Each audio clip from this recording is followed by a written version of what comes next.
Chers fidèles internautes de notre site web, en cette période électorale en RD Congo, les forums de paix offrent un espace aux candidats députés nationaux et provinciaux des circonscriptions de Béni, villes et territoires pour présenter aux électeurs leurs mécanismes de redevabilité en forme de projets de société. Ainsi, l'équipe de communication reçoit pour vous l'un d'eux. Il est ici dans cet entretien de Trésor KPP là au compte du forum de paix. Monsieur Eli, bonjour. Bonjour messieurs les journalistes. Vous vous portez candidat député en ville de Béni. Qui êtes-vous en émo?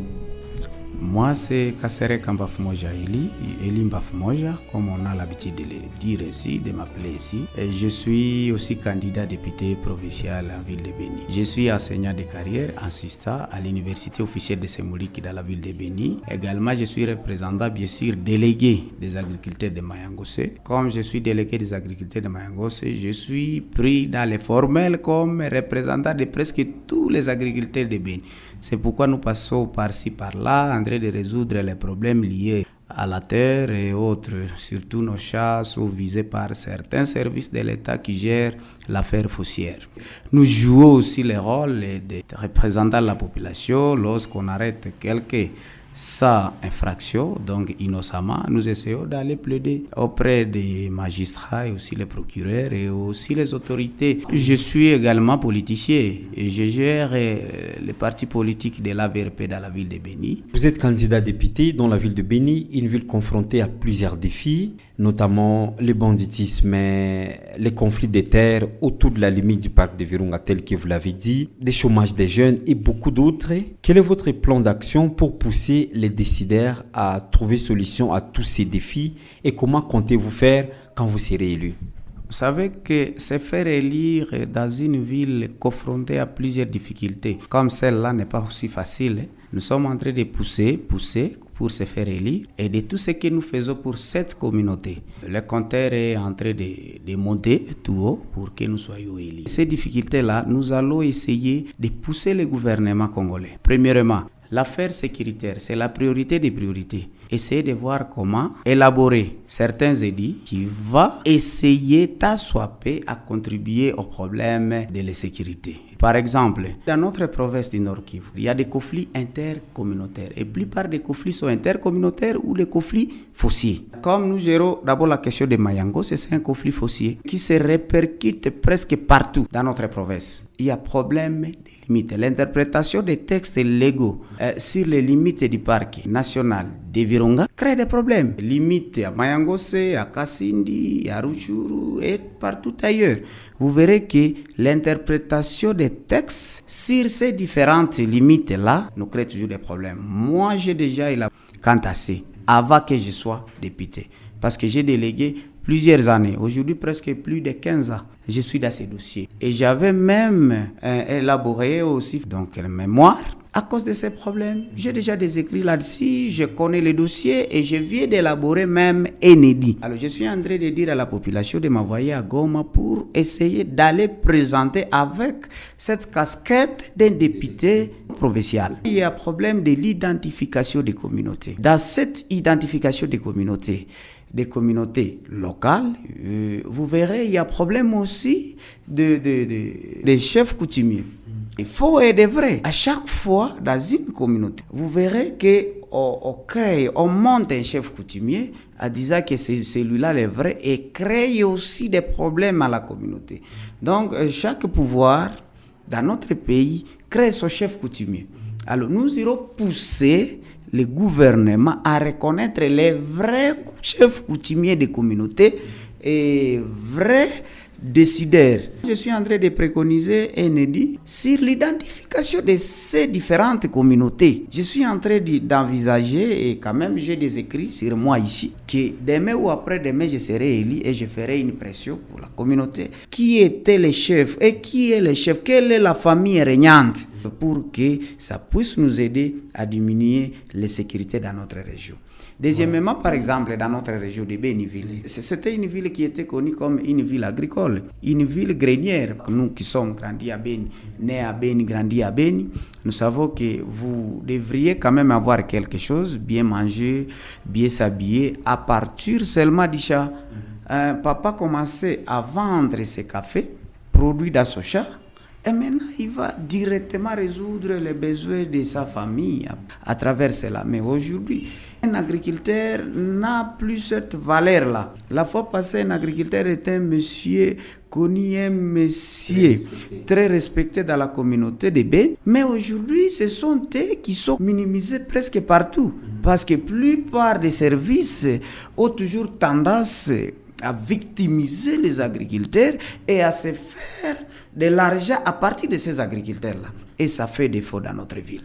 Le Congo est à la 4e législature et certaines populations pensent que nous faisons du surplace, c'est-à-dire il n'y a pas de changement parce que ceux qui sont élus souvent, ils ne jouent pas correctement leur rôle, surtout dans le contrôle du gouvernement qui est le décideur. Que feriez-vous quand vous serez député pour que vous redonniez de l'espoir à cette population?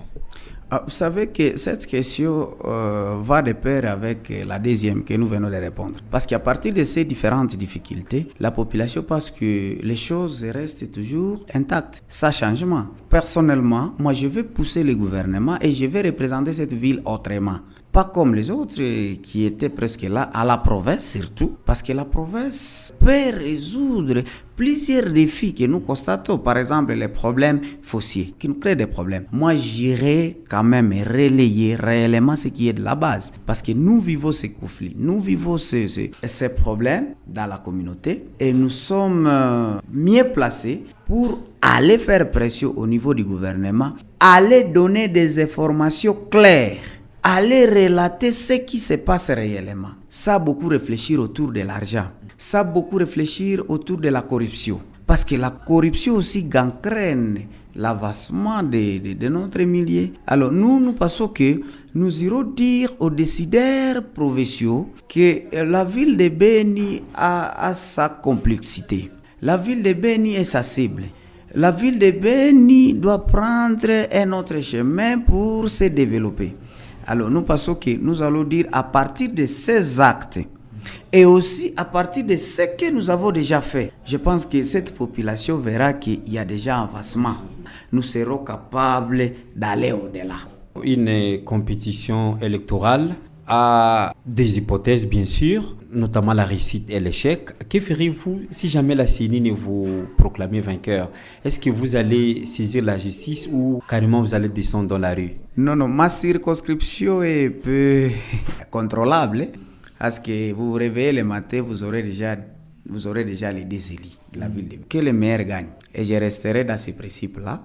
Parce que si j'échoue, je veux donner la chance à ceux qui iront nous représenter de représenter la population valablement. Mais il y a aussi les textes légaux qui sont déjà définis tout au départ par la loi électorale. La loi électorale aussi a donné des solutions, des voies et moyens pour essayer d'arracher ce droit. Que ferez-vous pour sécuriser vos voix?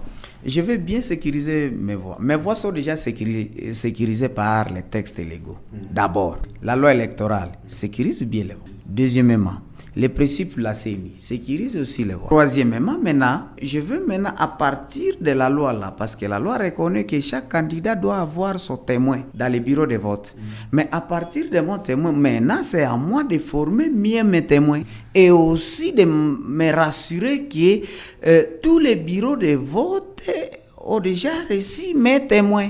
Alors, à partir de ça, je saurai que j'ai déjà sécurisé mes voix. Cette période semble être caractérisée par des tensions, des intolérances politiques. Certaines personnes sont tentées de déchirer des effigies d'autres candidats. D'autres candidats se servent même des petits-enfants pour des campagnes. Quel message vous avez d'abord à tous vos sympathisants et à tous les autres candidats? Moi, je pense que la loi a prévu toutes les sanctions possibles pour ces gens-là. Mais néanmoins, d'une manière pacifique, nous voulons appeler toute la population de Béni d'être tolérants d'une manière démocratique. Nous sommes dans une période démocratique, une période où chacun est libre à présenter sa candidature, ça c'est un. Chacun est libre de soutenir la candidature qui le convainc. Et c'est maintenant à nous, populations, de respecter les avis de tout et chacun. Que les gens se tolèrent. Parce qu'avec ça, 10 candidats à la députation nationale, en ville de Béni, où on cherche seulement des sièges. À la députation provinciale, nous sommes à 151. C'est pas facile. Il faut se tolérer. N'envisagez pas telle ou telle autre violation, la rue ou tout comme ça. Parce qu'on sait qu'à partir de ça, c'est la majorité qui échouera. Alors pourquoi maintenant c'est créer des problèmes inutiles? Parce qu'après les élections, la vie continuera. Merci. Après les élections, nous resterons frères. Après les élections, nous resterons amis. Après les élections, nous resterons ce que nous sommes. Je vous remercie. C'est à nous de vous remercier. Merci. Merci d'avoir été attentif et à la prochaine production.